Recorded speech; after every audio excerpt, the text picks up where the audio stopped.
Radhe Radhe. Hello everyone, let's begin with a new episode. जो इस channel पे नए हैं, सब्सक्राइब नहीं किया, प्लीज़ जल्द से चैनल को सब्सक्राइब कर दें। Let's start it. एपिसोड 63 के दिमाग में ऐसा खौफ भर देंगे। कहानी अब तक थी कि एक आदमी को जो है उसने रणवीर ने पकड़ा हुआ था और उससे कुछ पूछना चाहता था उसके बॉस के बारे में, लेकिन जब वो नहीं बताता तो उसके फैमिली के उसके छोटे लड़के को उस गन पॉइंट में लेता है और जैसे ही शूट को बोलता है उसे आदमी बोलने लगता है, ठीक है प्लीज़ उससे कुछ मत कहो, मैं तुम्हें सब कुछ बताता हूँ। अब आगे उस आदमी की बात सुनकर रणवीर के फेस पे एक डेविल स्माइल आ गई। उसने फिर अपने आदमी को उन सभी यहाँ से ले जाने का इशारा किया। रणवीर का ऑर्डर मिलते ही उसके आदमी उस औरत और दोनों बच्चों को वहाँ से ले गए। रणवीर ने फिर फर्श पर पड़े हुए आदमी से कहा, चलो अब शुरू हो जाओ और मुझे एक एक डिटेल उस आदमी की चाहिए कि वो इस वक्त कहाँ है। उस आदमी ने खुद को थोड़ा शांत करते हुए कहा, वो इस वक्त कैलिफोर्निया में है, लेकिन कहाँ है ये तो मुझे नहीं पता है, क्योंकि अक्सर मेरी उसके फ़ोन पर ही बात होती है। वो कभी भी मेरे सामने नहीं आया वहाँ, यहाँ तक कि किसी ने भी उसे नहीं देखा है और वो हमेशा अपनी जगह बदलता रहता है, तो इसलिए उसको पकड़ना बहुत मुश्किल है। लेकिन हाँ, मैं इतना कह सकता हूँ कि उसका राइट हैंड इस वक्त इंडिया में है और वो आपके खिलाफ कुछ बड़ा प्लान कर रहा है। रणवीर ने कहा, और कुछ? तो उस आदमी ने कहा, बस मैं इतना ही जानता हूँ, क्योंकि मैं तो सिर्फ उतना सा नौकर हूँ उसका, भला मुझे इतनी इन्फॉर्मेशन कहाँ से मिलेगी। फिर रणवीर ने कहा, ठीक है, फिर भी तुम अभी फ़िलहाल हमारी कैद में ही रहोगे, क्योंकि आगे तुम बहुत काम आने वाले हो।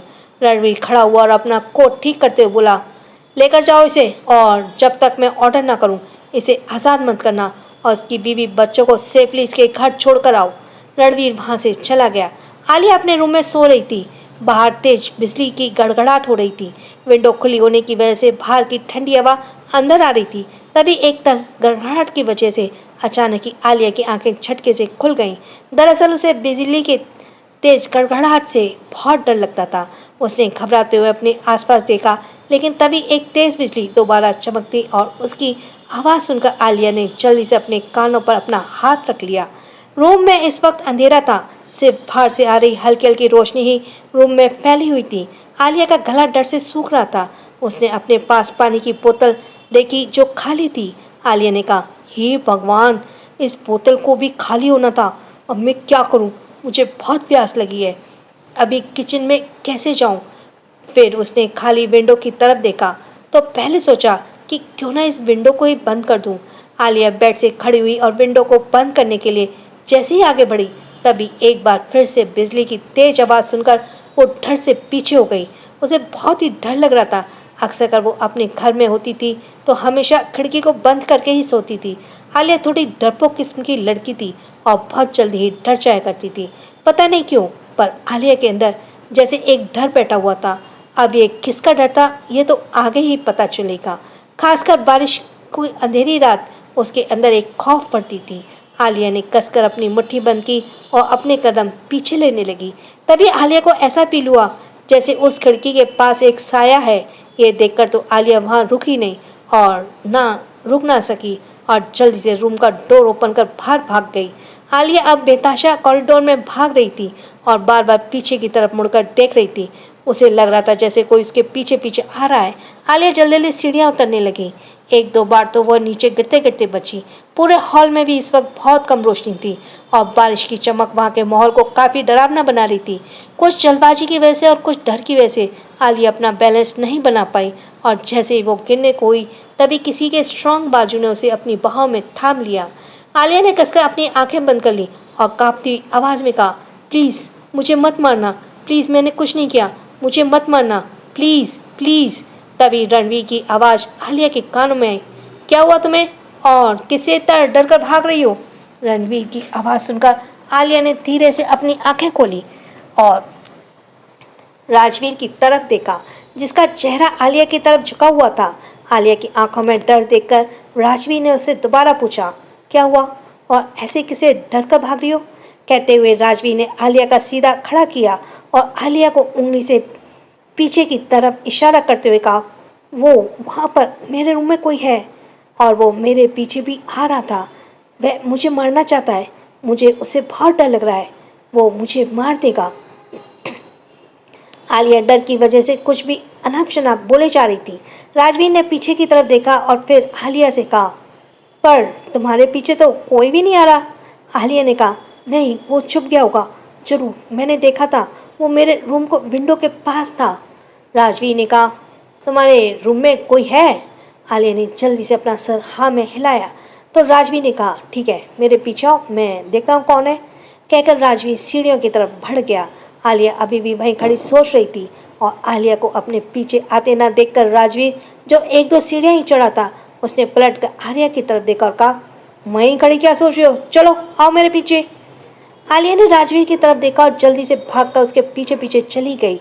राजवीर आगे आगे चल रहा था और आलिया उसके आसपास देखकर चलते हुए डरी सहमी सी राजवीर को पीछे पीछे चली जा रही थी। राजवीर आलिया के रूम को का डोर ओपन कर अंदर आया। वहाँ आलिया अभी भी रूम के बाहर ही खड़ी थी। राजवीर पूरे रूम में एक सरसरी निगाह पूरे रूम में डाली, पर उसे रूम में कोई नहीं नजर आया। हाँ, उसके रूम की खिड़की जरूर खुली हुई थी। राजवीर ने आगे बढ़कर रूम की खिड़की को बंद किया और फिर आलिया की तरफ देखा, जो अभी भी दरवाजे पर खड़ी हुई रूम में झांक रही थी। राजवीर ने कहा, यहाँ तो कोई नहीं है, तुम्हें ये वहम क्यों हुआ कि तुम्हारे रूम में कोई है?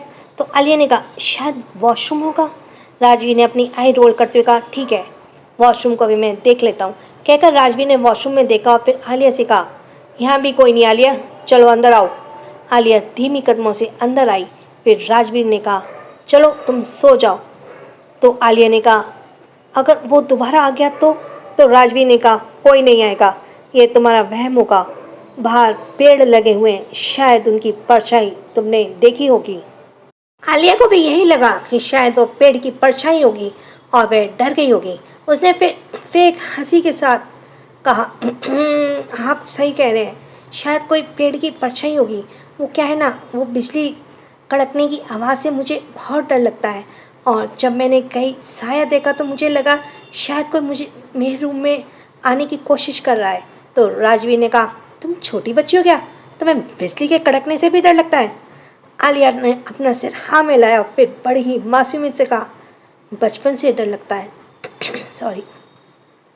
राजवीर ने कहा, चलो ठीक है, तुम सो जाओ, मैंने खिड़की बंद कर दी है, अब तुम्हें आवाज़ नहीं आएगी। आलिया ने कहा, ठीक है, मैं सो जाऊँगी। राजवीर अब रूम से बाहर की तरफ जाने ही लगा कि तभी वो रुका। उसने आलिया से कहा, अगर किसी भी तरह की परेशानी हो तो मुझे कॉल कर देना, मेरा नंबर है ना तुम्हारे पास? आलिया जो बेड की तरफ जा रही थी, उसने राजवीर की तरफ देखकर कहा, हाँ, मेरे पास आपका नंबर है। राजवीर अब रूम से बाहर निकल गया। वहीं आलिया ने रूम का डोर बंद किया और वापस आके ब्लैंकेट के अंदर घुस गई और ब्लैंकेट ने अपने ऊपर को पूरी तरह से कवर कर लिया। वैसे भी ये नई जगह थी तो आलिया को बड़ी मुश्किल से नींद आ रही थी, पर आखिरकार वो सो ही गई। वहीं राजवीर अपने रूम में आया और चेंज करने के लिए चेंज रूम की तरफ बढ़ गया। कुछ देर बाद राजवीर ने चेंज किया और वापस रूम में आ गया। उसने एक ब्लैक वेस्ट और ब्लैक लोअर पहना हुआ था। तभी उसकी नज़र अपने बेड पर गई। उस तरफ देखकर उसका चेहरा गुस्से से लाल हो गया। अब वो रूम में आया था तो उसके बेड की तरफ ध्यान नहीं दिया था, लेकिन अब जब वो सोने के लिए बेड की तरफ बढ़ा तो बेड पर इशिता को एक शॉर्ट ब्लैक कलर की नाइटी पहने हुए सोता हुआ देखकर राजवीर का पारा एकदम से हाई हो गया। दरअसल इशिता काफ़ी देर से राजवीर को घर लौटने का इंतज़ार कर रही थी और इंतज़ार करते करते वो वहीं पर राजवीर के बेड पर सो गई। राजवीर ने आगे बढ़कर इशिता की जो है बाह पकड़ी और उसे झटके से खड़ा कर दिया। तुम्हारी हिम्मत कैसे हुई मेरे बेड पर आकर सोने की? इशिता जो बड़े सुकून से राजवीर के बेड पर सोई हुई थी, अचानक राजवीर के ऐसे खींचने से उसके हड़बड़ा कर उसकी नींद खुल गई। वह राजवीर का गुस्से से लाल चेहरा देखकर तो उसकी रही सही नींद भी एकदम से उड़ गई। वो जल्दी से बोली, राजवीर, मुँह में तुम्हारा इंतज़ार। तभी राजवीर ने बाँह पकड़कर उसे अपने रूम से बाहर की तरफ धकेलते हुए कहा, तुम इतनी बेशर्म भी हो सकती हो, मुझे पता नहीं था इशिता। इतनी बार तुम्हें मना किया है कि मेरे रूम में मत आया करो, लेकिन अभी तुम बेशर्म की तरह मेरे बेड पर ही सो गई। राजवीर ने ऐसे धकेलने से इशिता फर्श पर जाकर गिरी। इससे पहले कि राजवीर रूम का डोर बंद करता, इशिता जल्दी से खड़ी हुई और राजवीर के पास आते बोली, राजवीर, मेरी बात को सुनो, तुम मेरे साथ ऐसा बिहेव क्यों करते हो? राजवीर, मैं तुम्हारी हूँ, तुम भूल गए क्या कि तुमने मुझसे प्यार किया था? कहते हुए इशिता ने राजवी के गाल पर अपना हाथ रख दिया और नफरत भरी नज़र से उसे देखते हुए झटके से उसके साथ को खुद से दूर किया। कहा, मैं जिस लड़की से प्यार करता था वो सिर्फ मेरी थी, ना कि हर किसी की। तुम जैसी गोल्ड डिगर किसी की नहीं हो सकती, तो दफा हो जाओ यहाँ से। कहकर राजवी ने एक बार फिर इशिता को रूम से बाहर ढकेल दिया और उसके मुंह पर दरवाज़ा बंद कर दिया। राजवीर अब गुस्से से बैठ के उस तरफ को देख रहा था जहाँ पर इशिता सो रही थी। उसका मन नहीं हुआ और उस बेड पर सोने का, इसलिए वो सोफे पर ही जाकर लेट गया। आज संडे का दिन था, इसलिए माही ने आलिया को रजावत पहले से बुला लिया था। आलिया, माही और निया तीनों ही इस वक्त निया के रूम में मौजूद थी।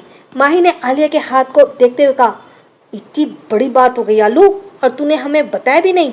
तो आलिया ने कहा, अब छोड़, मैं ठीक तो हूँ। तो निया ने कहा, एक बात, तेरी ये हालत कैसे हुई? मतलब तू वहाँ पर करने क्या गई थी? आलिया ने मुंह बनाते हुए कहा, मैं नहीं करने गई थी, वो वहाँ पर रहती है ना इशिता, पता नहीं, मुझे तो वो बहुत अजीब सी लड़की लगती है, उसी ने मुझे वहाँ भेजा था। तो माही ने गुस्से से कहा, उसकी हिम्मत कैसे हुई मेरी दोस्त को खतरे में डालने की? तो आलिया ने माही को शांत करते हुए कहा, अरे माही, शांत हो जा, उसे मुझसे माफ़ी मांग ली है। अब ये बात मैं राजवीर सर को नहीं बता सकती ना, वरना उन्हें सजा देंगे।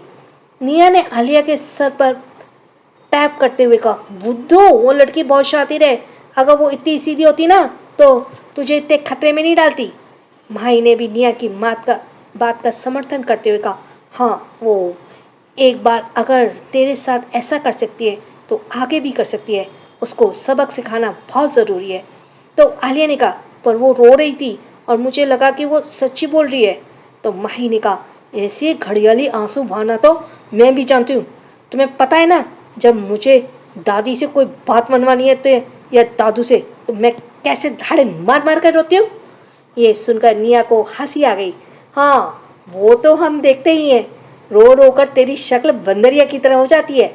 माही ने कुशन से निया को मारते हुए कहा, तू तो चुप ही रह। फिर आलिया ने कहा, आलू, अब तो उस इशिता की बैंड बजानी होगी। तो आलिया ने पूछा, बैंड बजानी होगी, पर कैसे? तो माही ने डेविल स्माइल के साथ कहा, उसके लिए एक प्लान है मेरे पास। इस इशिता के दिमाग में ऐसा खौफ भर देंगे कि वो तेरी तरफ नज़र उठाकर भी नहीं देखेगी। आखिर माही के दोस्त को नुकसान पहुंचाने की कोशिश की है ना उसने, तो सीधा सीधा उसने माही से पंगा ले लिया है। निया ने कहा, पर हम ये प्लान एग्जीक्यूट कब करेंगे? कल तो तेरी सगाई है ना भाई के साथ। सो नेक्स्ट एपिसोड 64, अदिति, जैसा तुम कुछ छुपा रही हो। कहानी अब तक को मैं छोड़ रही हूँ। यह सुनकर माही की फेस पर जो स्माइल थी तुरंत ही गायब हो गई। उसने फिर से हाथ रखते हुए कहा, हे भगवान, मैं तो ये भूल ही गई। तो निया ने कहा, इतनी बड़ी बात कैसे भूल सकती है माही? फिर आलिया ने कहा, आलिया, तुम कल सुबह ही यहाँ आ जाना, और देख, तेरे लिए ड्रेस हमने पहले ही अरेंज कर ली है, तो बिल्कुल फिक्र मत करना, कल मेकअप आर्टिस्ट आएंगे, वो तुम्हें भी तैयार कर देगी। तो आलिया ने कहा, पर मेरे पास इतनी सारी ड्रेस हैं तो सही। तो निया ने कहा, अरे मेरी आलू, हम दोनों ने सेम सेम ड्रेस ली है, बस कलर डिफरेंट है, बाकी माही तो भाई की पसंद की ड्रेस पहनने वाली है। ये लाइन कहते ही निया ने ही माही देखकर एक आई विंक की। तो माही ने अपनी भौहें सिकुड़ते हुए कहा, तुझे बड़े मजे आ रहे हैं। निया ने हंसते हुए कहा, अपनी भाभी को छेड़ने का हक रखती हूँ मैं। माही ने ये सुनाई ताकि माही ने तो अब सीधा निया को कुशन से मारना ही शुरू कर दिया। इसी तरह उन तीनों में ही अब पिल्लो फाइट होने लगी। अब तो आलिया भी उनकी इस पिल्लो फाइट में शामिल हो गई थी। काफ़ी देर तक वो तीनों ऐसी मस्ती करती रही। आखिरकार थक कर तीनों बेड पर लेट गई। उसमें से माही सीलिंग की तरफ देखते बोली, आलिया, कल का प्रोग्राम हो जाए, फिर परसों हम करेंगे अटैक इस इशिता पर, डन? इसी पर साथ निया और आलिया भी बोली, डन। अदिति पूरा दिन कोशिश करती कि वो आदित्य के सामने ना जाए, इसलिए ज़्यादातर तो वो अपने रूम में रहती थी या फिर किचन में कोई काम कर रही होती थी। माही और निया तो वैसे भी आज एक दूसरे के साथ ही बिजी थी। माही, निया और आलिया तीनों ही अब लैपटॉप पर मूवी देख रही थी। तभी स्नैक्स खत्म हुए तो माही ने कहा, निया, जाकर थोड़े से और पॉपकॉर्न ले आना।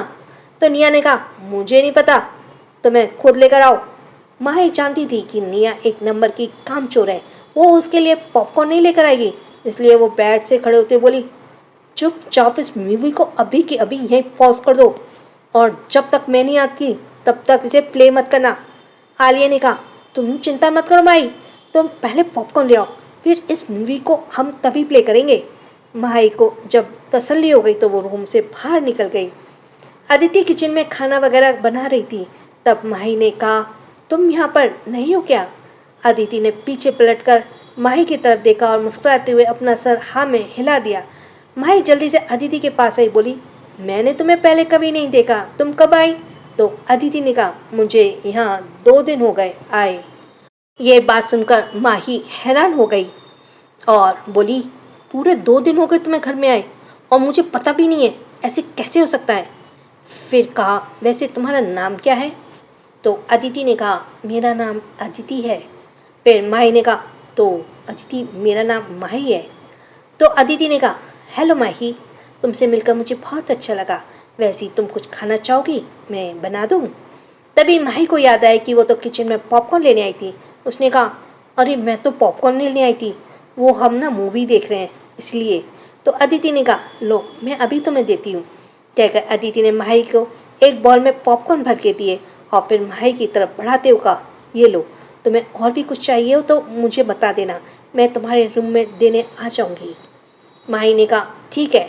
फिर वो जैसे ही वहाँ से जाने को हुई तो रुकी और पीछे पलट कर अदिति को देखा। अदिति, क्या तुम हमारे साथ मूवी देखना पसंद करोगी? अदिति ने कहा, पर मुझे यहाँ पर थोड़ा काम है। तो माही ने कहा, अरे काम तो और लोग भी कर लेंगे ना, तुम चलो, हम बहुत अच्छी कॉमेडी मूवी देख रहे हैं, बड़ा मज़ा आएगा। तो अदिति ने मन ही मन कहा, अभी तो सबको लंच में देरी है, चलो जाती हूँ। कितना प्यार से कह रही है, तो मना नहीं किया जाता ना। फिर अदिति ने अपना एप्रन उतारते हुए कहा, ठीक है, मैं चलती हूँ तुम्हारे साथ, हैंड वॉश कर लूँ। अदिति ने हैंड वॉश किया और माही के साथ किचन से बाहर निकल गई। अदिति माही के साथ रूम में आई तो निया और आलिया दोनों ही हैरान से अदिति को देखने लगे। निया ने पूछा, माही ये कौन है? तो माही ने हंसते हुए कहा, तुम्हें पता ही नहीं है? अदिति तो 2 दिनों से हमारे घर में और हमें ही नहीं पता। फिर अदिति ने कहा, अदिति तुम आकर इधर बैठ जाओ, हम चारों मिलकर मूवी देखेंगे। तभी निया ने कुछ सोचते हुए कहा, अदिति क्या तुम प्रेग्नेंट हो? तुम्हारी टम्मी में बच्चे हैं? माही ने इस बात पर ध्यान नहीं दिया था, लेकिन निया ने इस बात पर अच्छे से ध्यान दिया था। तो अदिति ने बेड पर ही बैठते हुए कहा, हाँ मैं प्रेग्नेंट हूँ। तो निया ने खुश होते हुए कहा, सच्ची? फिर तो इस बच्चे के डैड कहाँ हैं? ये सवाल सुनकर अदिति थोड़ी उदास हो गई और फिर बात बदलते हुए बोली, तुम लोग मूवी देख रहे हो ना? माही, आलिया और निया से अदिति के फेस की उदासी छुपी ना सकी और तीनों ने एक दूसरे की तरफ देखा और फिर माही ने अदिति से कहा, हाँ दीदी, हम लोग मूवी देख रहे हैं। तब अदिति ने भी उन तीनों के साथ कॉमेडी मूवी एंजॉय करने लगी। अदिति को उन तीनों की कंपनी बहुत अच्छी लग रही थी। उसे तो ऐसा लग ही नहीं था कि जैसे उसे 3 अच्छे दोस्त मिल गए, ऐसा लगा उसे। रात के डिनर के वक्त सभी लोग डाइनिंग हॉल में बैठे हुए थे, डिनर कर रहे थे। अधिराज जी ने अभिराज से पूछा, अभिराज ये मैं क्या सुन रहा हूँ, रणवीर कहाँ चला गया? क्या उसे पता नहीं है कल उसकी सगाई है? अभिराज जी समझ गए कि उनके डैड थोड़ा गुस्से में है। उन्होंने बात को संभालते हुए कहा, डैड आप चिंता मत कीजिए, रणवीर से मेरी बात हुई है, वो कल पार्टी तक लौट आएगा। तो अधिराज जी ने कहा, पर उसे क्या ज़रूरत पड़ गई? वो किसी और को भी तो भेज सकता था ना, ये लड़का कभी मनमानी करना बंद नहीं करेगा। इस बात पर अभिराज जी ने कहा, डैड मैं उसे दोबारा फ़ोन करूँगा और कल जल्द से जल्द आने के लिए कहूँगा, आप चिंता मत कीजिए। वहीं अदिति चुपचाप अपना सिर झुकाए डिनर कर रही थी। आज तो वो कोई बहाना भी नहीं बना सकती थी रूम में डिनर करने का, इसलिए दादी के कहने पर उसे वहीं डिनर करना पड़ा। वहीं आदित्य जो अदिति से बात करने का मौका ढूंढ रहा था, उसने सोच लिया कि डिनर करने के बाद वो अदिति से बात जरूर करेगा। तभी अधिराज जी ने कहा, अदिति बेटा, तुम वाकई में बहुत अच्छा खाना बनाती हो, स्वाद है तुम्हारे हाथ के खाने में। अदिति ने एक छोटी सी स्माइल के साथ अपना सर हाँ में हिला। तो दादी ने कहा, हाँ बेटा, किसी किसी के हाथ में ही ऐसा स्वाद होता है, तुम सच में अन्नपूर्णा हो। तभी माही ने कहा, अदिति तुम मुझे भी खाना बनाना सिखाओगी ना?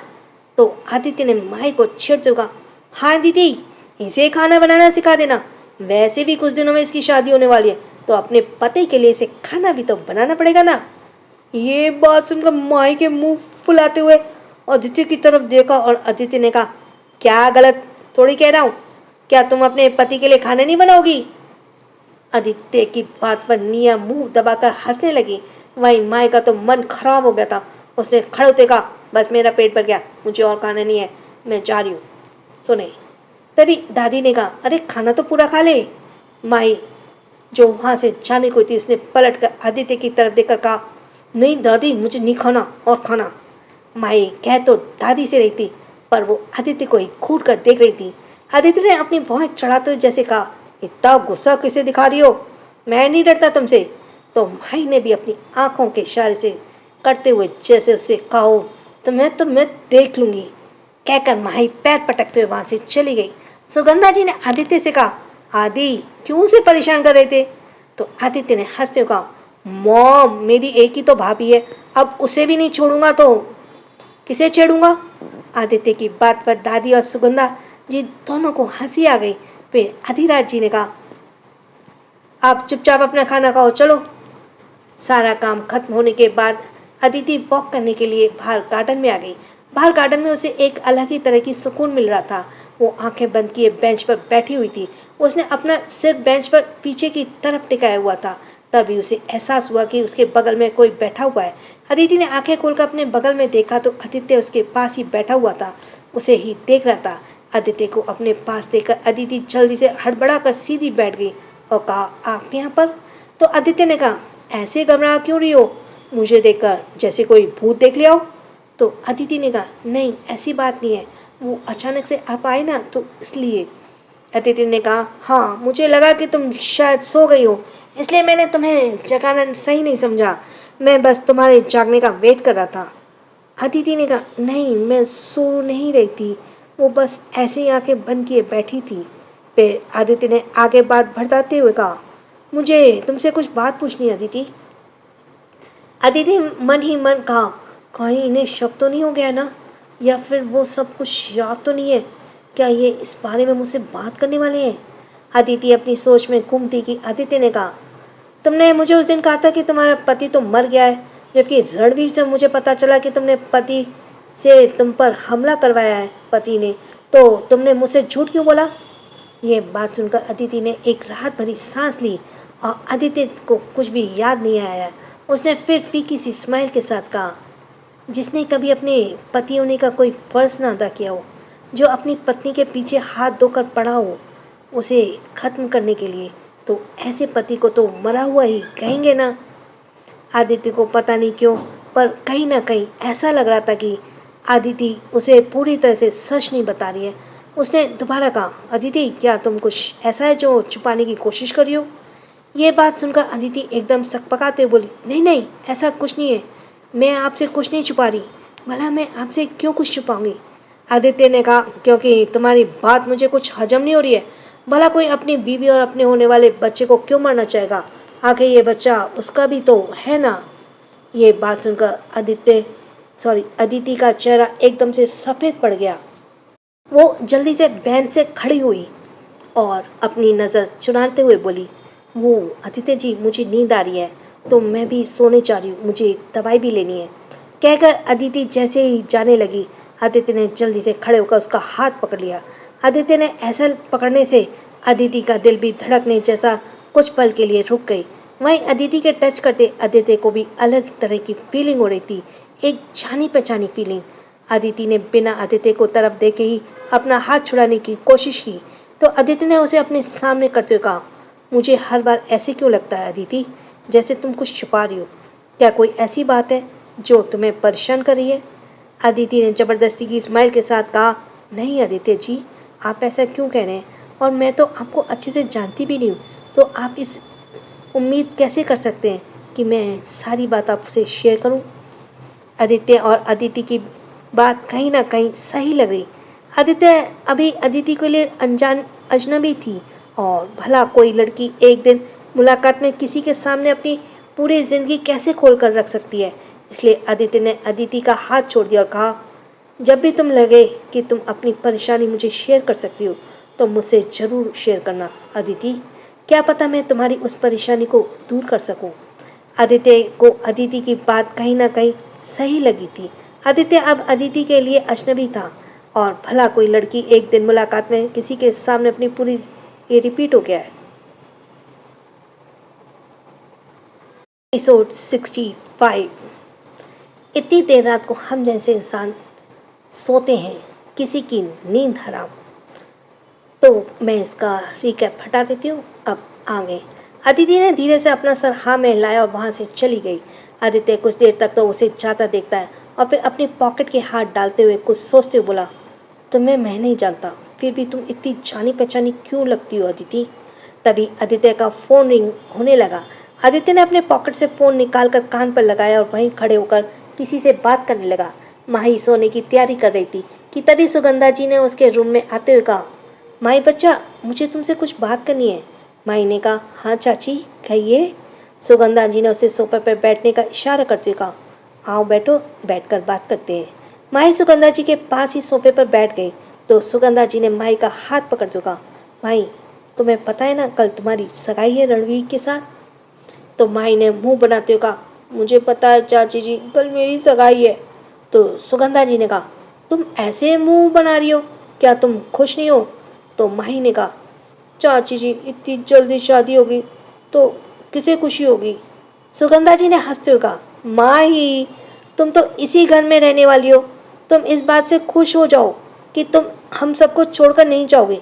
अच्छा वो सब छोड़ो, कल दोपहर को ही मेकअप आर्टिस्ट आ जाएगी तुम्हें रेडी करने के लिए। तुम्हारा सामान कल सुबह ही मैं रूम में रखवा दूंगी। फिर कुछ देर चुप रहने के बाद कहा, भाई बेटा देखो, मैं जानती हूँ कि मैं तुम्हारी माँ की जगह तो नहीं ले सकती हूँ, पर मैंने तुम्हें हमेशा अपनी बेटी की तरह माना है, इसलिए माँ होने के नाते मैं तुम्हें समझा रही हूँ कि अब तुम्हारी नई जिंदगी की शुरुआत होने वाली है। अब तुम किसी की बेटी नहीं बल्कि किसी घर की बहू और एक पत्नी भी होने वाली हो। तो एक पत्नी होने के नाते तुम्हारे अपने पति को लेकर सारे फ़र्ज़ हैं जो तुम्हें अदा करने होंगे। कई सारे फ़र्ज़ तुम्हें अदा करने होंगे। माही ने कहा, कौन से फ़र्ज़ होते हैं चाची। तो सुगंधा जी ने कहा, बेटा धीरे धीरे मैं तुम्हें सब समझा दूंगी।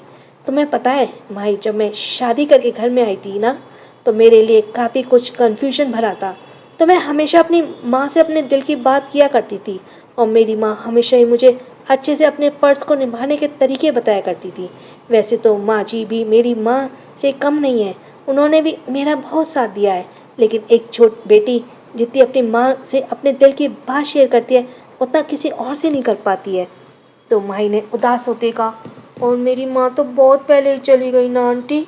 पर चाची जी, आपके होते हुए मुझे कभी माँ की महसूस नहीं हुई कमी। सुगंधा जी ने प्यार से माही को गले लगाते हुए कहा, हाँ मेरी बच्ची, मैं तुम्हारी माँ ही तो हूँ। अगर तुम्हें कभी कोई परेशानी आए तो मुझे बेझिझक मुझसे कहना, ठीक है। और अगर रणवीर तुम्हें कभी भी परेशान करे तब भी मुझे कहना। रणवीर करता होगा सबके सामने अपनी मनमानी, पर मेरे सामने उसकी नहीं चलती, जानती हो ना। हाँ ये बात सही थी, रणवीर भले ही सबके सामने अपनी मनमानी करता था, लेकिन एक सुगंधा जी ही थी जो रणवीर ने अपनी बात मनवा पाती थी। सुगंधा जी की बात रणवीर कभी भी नहीं टाल पाता था। दरअसल इसके पीछे का एक कारण यह भी था कि सुगंधा जी उसकी माँ की बहुत अच्छी दोस्त भी थी, इसलिए रणवीर को सुगंधा जी में हमेशा ही अपनी माँ की छवि नजर आती थी। माही ने कहा, और नहीं तो क्या चाची जी, अगर मैं आप सबको नहीं बताऊंगी तो किसे बताऊंगी। फिर उबासी लेते हुए कहा, चाची जी अब मुझे नींद आ रही है, मैं सो जाऊं। तो सुगंधा जी ने हंसते हुए कहा, जाओ सो जाओ और कल सुबह जल्दी जागने की कोशिश। ज़रूरत नहीं है, आराम से अपनी पूरी नींद करना ताकि शाम को तुम्हारा चेहरा हमेशा की तरह खिला नजर आए। माही ने अपना सर हाँ में हिलाया और बेड पर जाकर पसर गई। सुगंधा जी अभी रूम से बाहर गई और रूम का डोर बंद कर दिया। आज माही निश्चिंत होकर सोने वाली थी क्योंकि उसे पता था कि डेविल रणवीर मैंशन में मौजूद नहीं है, इसलिए उसे इस बात का डर नहीं था कि रात को रणवीर उसके रूम में आ सकता है। लेकिन ये माही की एक गलतफहमी थी। रणवीर यहाँ से हज़ारों किलोमीटर दूर बैठे ही माही को परेशान कर सकता था। माही को अभी लेटे हुए आधा घंटा भी नहीं बीता कि तभी उसका फ़ोन रिंग करने लगा। माही ने सिर उठाकर अपने फ़ोन की तरफ देखते हुए कहा, अब इतनी रात को किसका फ़ोन आ गया, कहीं आलू का तो नहीं है। ये सोचकर माही ने जल्दी से फ़ोन उठाया तो फ़ोन पर अननोन नंबर फ्लैश हो रहा था। दरअसल माही ने कभी रणवीर का नंबर सेव ही किया नहीं था। माही आलती पालती मारकर उठकर बैठते बोली, ये अननोन नंबर से कौन फ़ोन कर रहा है, मुझे रहने दो, मैं नहीं उठाने वाली। माही ने कॉल कट कर दिया, उसे साइड में पटकते हुए वापस से बेड पर लुढ़क गई। तभी फ़ोन पर एक साथ कई सारे मैसेज और रिंगटोन बजने लगे। माही ने अपने चेहरे से ब्लैंकेट आया और सिर टेढ़ा करके फ़ोन की तरफ देखा। अब ये कौन है जो मैसेज पर मैसेज किया जा रहा है। माही ने फ़ोन उठाकर देखा तो वो सारे मैसेज एक ही नंबर से सेंड किए जा रहे थे और ये वही अननोन नंबर था जिसे कुछ देर पहले कॉल आ रही थी। माही ने सारे मैसेज ओपन करके देखा। उन्हें देखकर माही के फेस के एक्सप्रेशन एकदम अजीब से हो गए। हे भगवान, उस डेविल को दूर बैठकर भी चैन नहीं है। क्या इतने सारे मैसेज और सबके एक ही से पढ़कर एक धमकी। चुपचाप मेरा फ़ोन पिक करो, नहीं उठाती तो कर लो कुछ भी। मेरा फ़ोन पिक करो, नहीं उठाती कर लो कुछ भी। लेकिन जब माही ने लास्ट का मैसेज देखा तो उसके होश ही उड़ गए। वो झट से उठकर बैठी हो गई क्योंकि उस मैसेज में लड़की ने धमकी दी थी कि अभी तुमने फ़ोन नहीं उठाया ना तो भूलना मत कि कल मैं वापस आ ही रहा हूँ, कोई हमेशा के लिए अब्रॉड नहीं गया हूँ। अब माही अच्छे से जानती थी रणवीर की वार्निंग ऐसी नहीं होती। अब ना चाहते हुए उसने उसका अननोन नंबर को डायल करना ही पड़ा। सामने से एक ही रिंग में रणवीर ने फ़ोन उठा लिया, जैसे ही माई की कॉल आने का ही वेट कर रहा हो। कॉल पिक करते ही रणवीर ने अपनी भारी आवाज़ में कहा, मेरा फ़ोन इग्नोर करने की हिम्मत कैसे हुई तुम्हारी। माई ने कहा, इतनी रात को हम जैसे इंसान सोते हैं, किसी की नींद हराम नहीं करते हैं। तो रणवीर ने कहा, अगर मैं आधी रात को भी कॉल करूं तो भी तुम्हें मेरा कॉल रिसीव कर लोगी। तो माही ने कहा, तो मुझे सपना आ रहा था कि नंबर तुम्हारा है, मैं वैसे भी रात को किसी अननोन का नहीं उठाती। ये सुनकर रणवीर ने थोड़ा गुस्से से कहा, तुमने अभी तक मेरा नंबर सेव नहीं किया। माही को अब रियलाइज़ हुआ कि वो क्या बोल गई। उसने बात बदलते हुए कहा, वैसे इतनी रात को फ़ोन क्यों किया है आपने। तो रणवीर ने कहा, पहले मेरी बात का जवाब दो, तुमने मेरा नंबर सेव क्यों नहीं किया। माही ने मन ही मन कहा, अजीब ज़बरदस्ती है, क्यों करूँ मैं इसका नंबर सेव। तभी रणवीर ने कहा, कल मैं वापस आ रहा हूँ, तब तक तुम्हारे फ़ोन में मेरा नंबर सेव हो जाना चाहिए और मैं अभी तुम्हें वीडियो कॉल कर रहा हूँ। माही ने कहा, नहीं नहीं, वीडियो कॉल मत करो, मैं सो रही हूँ अभी। चाची जी ने मुझे कहा है कि मुझे अच्छे से नींद पूरी करनी है ताकि कल मेरा चेहरा खिला खिला नजर आए। माही की बात पर रणवीर ने हंसते हुए कहा, तो कल की पूरी तैयारी चल रही है। तो माही ने कहा, हाँ तो मेरी सगाई है और हर लड़की चाहती है कि वो खूबसूरत नजर आए। और फ़ोन रखो, मुझे सोना है। रणवीर ने कहा, मैं वीडियो कॉल कर रहा हूँ, कॉल उठा लेना चुपचाप। कहकर उसने कॉल कट कर दिया। माही ने अजीब नज़रों से फ़ोन को देखते हुए कहा, दुनिया के सबसे डोमिनेटिंग पर्सन का अवार्ड तो इसे ही मिलना चाहिए, बहुत कम करता और ऑर्डर ज़्यादा देता है। माई अभी ये सब बोल ही रही थी कि तभी उसकी फ़ोन की स्क्रीन पर वीडियो कॉल आने लगी। माई ने अपनी आई रोल करते हुए कहा, बस माई, हो गई तेरी नींद पूरी। माई ने वीडियो कॉल अटेंड किया। सामने से रणवीर का हैंडसम सा फेस नज़र आया। रणवीर को देखकर लग रहा था कि कुछ देर पहले उसने शॉवर लिया है क्योंकि उसके बाल अभी भी भीगे हुए थे। रणवीर ने इस वक्त शर्ट नहीं पहनी हुई थी जिसमें उसकी हॉट पर्सनैलिटी भी ज़्यादा शो हो रही थी। रणवीर को पहली बार ऐसे देखकर माही को तो ऐसे लगा जैसे उसकी धड़कन तो उसके ऊपर हो गई हो। वो उसकी आंखों को ही देखे जा रही थी और मन ही मन बोली, हे भगवान, ये बंदा अगर डेविल नहीं होता ना तो सच में पहली नज़र में मोहब्बत हो जाती मुझसे। तभी रणवीर जो कि नशीली आंखों से माही को देख रहा था, उसने तिरछी सी स्माइल के साथ कहा, क्या हुआ, फिदा हो गई क्या मुझ पर जो ऐसे देख रही हो। माही ने मुस्कुराते हुए कहा, नहीं नहीं, मैं क्यों फिदा होने लगी, मेरी बुद्धि इतनी भी खराब नहीं हुई है। और आप बताओ, मुझे इतनी रात को वीडियो कॉल क्यों कर रहे हो। रणवीर इंटेंस नजरों से माही को ही देख रहा था। माही ने इस वक्त ब्लैक कलर का सिल्क का नाइट सूट पहना हुआ था जिसमें माही का गोरा रंग किसी हीरे की तरह चमक रहा था। माही ने अपने बालों को ढीली सी पोनी बनाई हुई थी, लेकिन उसके कुछ बाल उसके चेहरे पर भी आ रहे थे जिसे बार बार माही अपनी उंगलियों से कान के पीछे कर रही थी। और बार बार ही लट शायद कुछ ज़्यादा ही जिद्दी थी, जो बार बार माही के गालों को छूने के लिए अपनी माही मनमानी कर रही थी। रणवीर की नज़र माही के उस खूबसूरत से फेस चेहरे की तरफ बढ़ी और इंटेंस नज़रों से देख रही थी, क्योंकि बिना किसी मेकअप के ही माही भला की खूबसूरत नजर आती थी। माही ने दोबारा पूछा, अब बताओ भी, क्यों इतनी रात को फ़ोन किया है, क्यों वीडियो कॉल किया? अब अगर नहीं बताया ना तो मैं फ़ोन रख रही हूँ, क्योंकि मुझे बहुत नींद आ रही है। कहते हुए माही ने उबासी ली तो रणवीर ने कहा, क्योंकि मुझे नींद नहीं आ रही है इसलिए तुम्हें कॉल किया है। तो माही ने कहा, पर वहाँ तो दिन हो रहा है ना, अभी तो रात थोड़ी ही हुई है। तो रणवीर ने कहा, मेरी मीटिंग शाम के वक्त है और अभी मैं पूरी तरह से बिजी हूँ। कल रात में भी सो नहीं पाया, तो अब मैं सोच रहा था कि थोड़ी देर सो जाऊँ, पर मुझे अभी नींद नहीं आ रही, तो सोचा तुमसे बात कर लूँ। तो माही ने कहा, सीधा बोलो ना कि तुमने सोचा कि अब मुझे नींद नहीं आ रही तो मुझे माही की भी नींद हराम करनी चाहिए, भला मैं माही को कैसे सुनूँ दूँ, इसलिए लगा दिया वीडियो कॉल, है ना? रणवीर ने हंसते हुए कहा, तुम हमेशा चिढ़ती क्यों? वैसे तुम मुझसे कुछ पूछना नहीं चाहोगी? माही ने कहा, मुझे क्या पूछना है भला? तो रणवीर ने कहा, कुछ भी। पता नहीं क्यों पर रणवीर का दिल हो रहा था कि माही उसे पूछे कि वो अब्रॉड से कब लौटने वाला है, पर माही को तो इस वक्त अपनी नींद आ रही थी। वो फ़ोन पर ऐसे लिए ही बेड पर लेट गई और उबासी लेते हुए बोली, क्या पूछूं, बता भी दो ना। रणवीर ने कहा, तुम्हें नींद आ रही है? माही ने अनिंद आंखों में देखते हुए कहा, हाँ, तुम्हें दिख नहीं रहा, मुझे बहुत नींद आ रही है। रणवीर अब माही को इधर उधर की बातें कर रहा था ताकि माही सो ना जाए, लेकिन कुछ ही देर में माही ऐसे ही वीडियो कॉल पर बात करते करते नींद की आगोश में चली गई। उसके नींद के होने की वजह से वीडियो कॉल डिस्कनेक्ट नहीं थी, फ़ोन अभी भी ऑन था।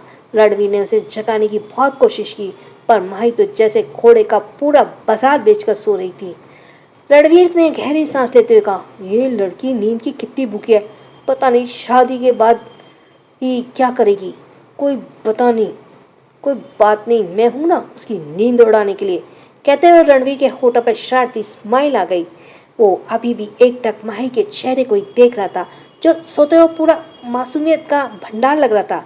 रणवीर का तो दिल चाह रहा था कि वो अभी जाकर माही को कसकर अपनी बाहों में भर ले।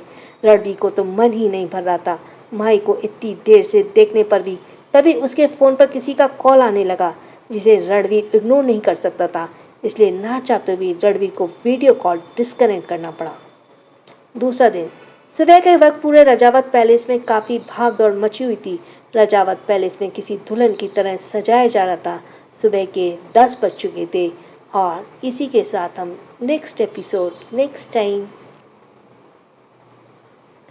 So thanks for listening. छोटों को प्यार, बड़ों को सम्मान। चैनल सब्सक्राइब कर देना। राधे राधे।